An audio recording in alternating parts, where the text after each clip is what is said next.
J'aimerais qu'on évoque maintenant le meurtre d'un jeune homme de 22 ans à Grande-Synthe. Il a été frappé à mort sur un parking de la ville, tout près d'un supermarché lundi soir. Il est mort hier soir des suites de ses blessures. C'est un drame absolu. Les policiers l'ont retrouvé inconscient. On ne sait pas exactement ce qui s'est passé. On sait qu'un jeune mineur a été placé en garde à vue. Je me tournerai vers vous, Jean-Christophe Couvi, pour savoir s'il y a plus d'informations. Mais d'abord, on fait le point sur cette affaire terrible avec Célia Barotte. On entendra le frère de la victime. Célia. Lorsqu'il a été découvert dans la nuit de lundi à mardi, le corps inconscient de Philippe présentait plusieurs coups, notamment au visage. D'après les premières remontées d'informations dont nous disposons, il a été agressé par plusieurs individus qui voulaient lui voler son téléphone portable. Les proches de Philippe expliquent qu'il était animateur dans un centre socio-éducatif, qu'il était honnête, généreux, plein de vie, toujours souriant et prêt à aider les autres. Une enquête a d'abord été ouverte pour le chef de tentative d'homicide volontaire en bande organisée. Une enquête qui a été requalifiée depuis hier soir en meurtre en bande organisée. Selon les premiers éléments de l'enquête, l'agression pourrait avoir été commise par 3 individus. Un des mis en cause, un mineur, a été interpellé et placé en garde à vue. Les investigations se poursuivent afin d'identifier l'ensemble des mis en cause et de pouvoir déterminer les circonstances exactes de ce drame. Dans un message publié sur les réseaux sociaux, le maire de Grande-Synthe a fait part de son choc et demande à ses administrés de ne pas céder à la peur, de ne pas céder à l'esprit de vengeance. Une cagnotte en ligne a été organisée par les proches de Philippe. Près de 13 000 € ont déjà été récoltés. Merci pour ces précisions, Célia Barotte. On va écouter dans un instant le maire Martial Beyert. Mais d'abord, j'aimerais qu'on entende le témoignage bouleversant du frère de ce jeune homme, du frère de Philippe. Il a été recueilli il y a quelques instants par notre envoyé spécial Fabrice Elsner. Écoutez son émotion. Il a juste été chez un ami. Et c'est sur le chemin du retour pour rentrer chez moi que ça s'est passé, quoi. Donc en gros, son ami, il habite à quoi, peut-être 150 mètres de chez moi, 200, 300, j'ai pas la marge exacte, mais c'est vraiment pas trop loin. Ils l'ont emmené carrément à l'opposé pour déposer le corps, mais je pense qu'ils l'ont attaqué avant, ils ont dû lui mettre un KO avant, et ils l'ont déplacé jusqu'à Carrefour Contact pour faire une mise en scène, pour abaisser le pantalon et voler les chaussures. Faut vraiment pas avoir de cerveau, quoi. Les gens, ils ont pas d'âme, c'est des gens enfermés à vie, ça. Il y a encore des traces de sang, comme vous pouvez voir, il y a encore des traces de sang ici. Et c'est là qu'on a retrouvé Philippe allongé. La tête a été redressée, les bras le long du corps, le pantalon abaissé, les chaussures enlevées, quoi. Donc c'est ici qu'on l'a retrouvé. Pour un téléphone, pour une sacoche. Alors que mon frère, il met pas de vêtements de luxe, il met pas de marque, il met rien. C'est débile. Vraiment, c'est débile.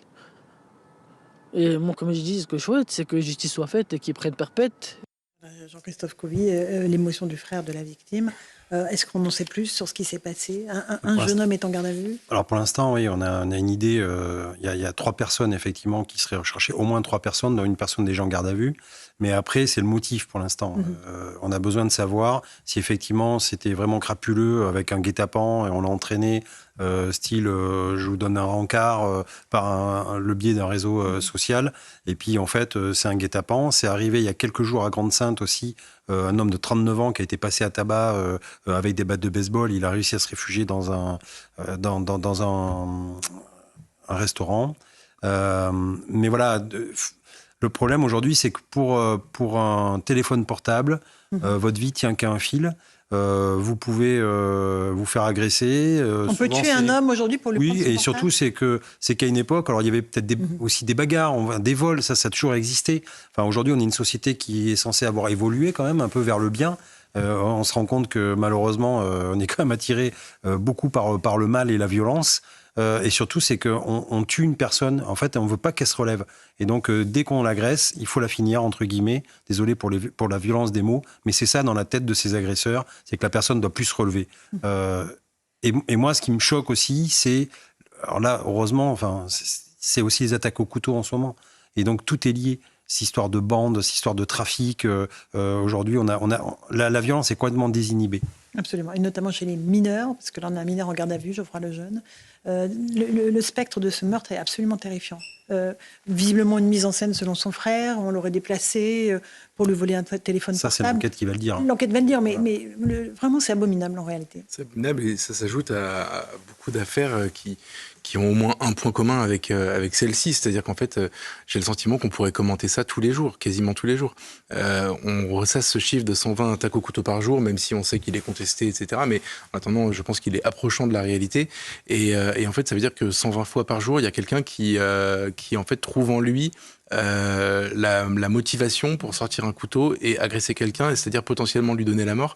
Je discutais récemment à ce sujet et je pense en fait que si on s'interroge, on est incapable de ce geste en réalité. Quand on est normalement constitué dans une société qui tient debout, c'est quelque chose qui est profondément antinaturel. Et pour donner la mort, pour faire ce genre de geste, et qui plus est avec un couteau, il faut avoir... Là, il n'y avait pas de couteau à avoir. Franchi, je sais, mais pardon, il y en a beaucoup et on en commande souvent. Il y en a énormément, mais là, c'est pas le cas.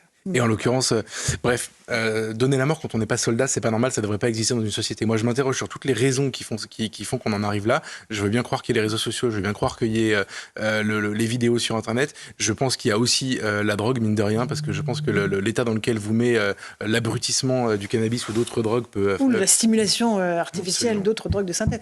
André Vallini, c'est vraiment votre thèse. Vous dites qu'il y a une violence latente, mais que les réseaux sociaux amplifient tout ça. Oui, moi je pense qu'il y a une violence qui s'est développée chez les adolescents.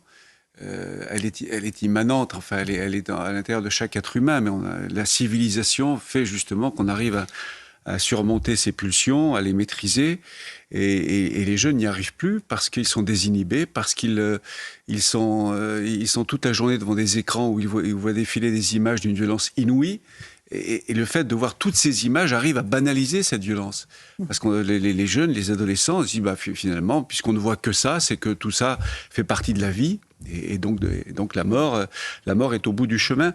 Mais je pense quand même que ce qui est structurant dans tout ça, c'est la drogue. Alors on ne sait pas exactement ce qui s'est passé. Ce qu'a fait le présumé coupable. Il n'y a pas de présumé coupable, je sais ça, je devrais réviser mes classiques. Enfin, celui qui est en garde à vue. On ne sait pas ce qu'il a fait, si c'est lui qui a commis ce crime, mais je pense quand même que la délinquance et la violence aujourd'hui dans nos villes, dans nos pays, en Europe occidentale et aux États-Unis, tout ça vient beaucoup du trafic de drogue.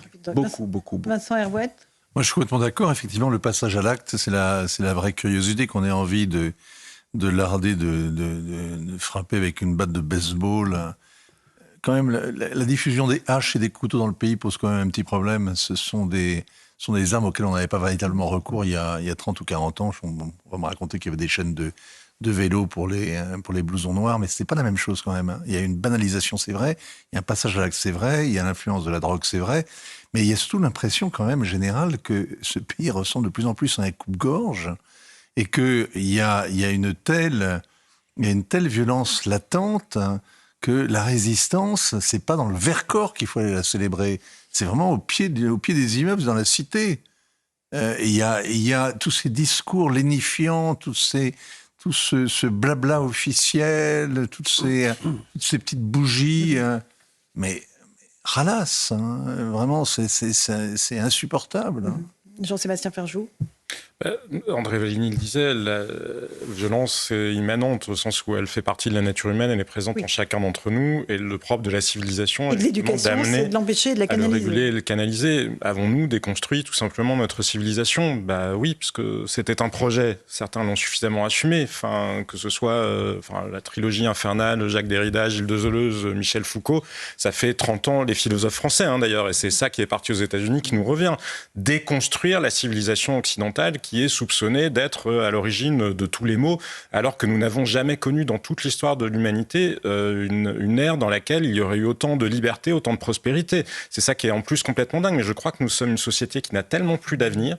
Le côté no future, terrible. Parce que vous le preniez par l'angle grand remplacement, on est fini, on va tous être remplacés, que vous le preniez par l'angle la planète va cramer, de toute façon, on fait grandir les enfants dans un environnement qui est profondément anxiogène. Le ministère de la Santé britannique, d'ailleurs, l'avait constaté sur le côté environnemental en demandant aux écoles britanniques de cesser d'alarmer les enfants, tellement ils ont constaté l'impact sur la santé mentale des enfants. Oui. Et je pense que la dépression, il suffit de bien sûr que le trafic de drogue fait partie, mais il y a autre chose qui se joue quand même, parce que cette violence-là, elle est présente partout dans la société, y compris à des endroits où il n'y a pas fondamentalement de trafic de drogue.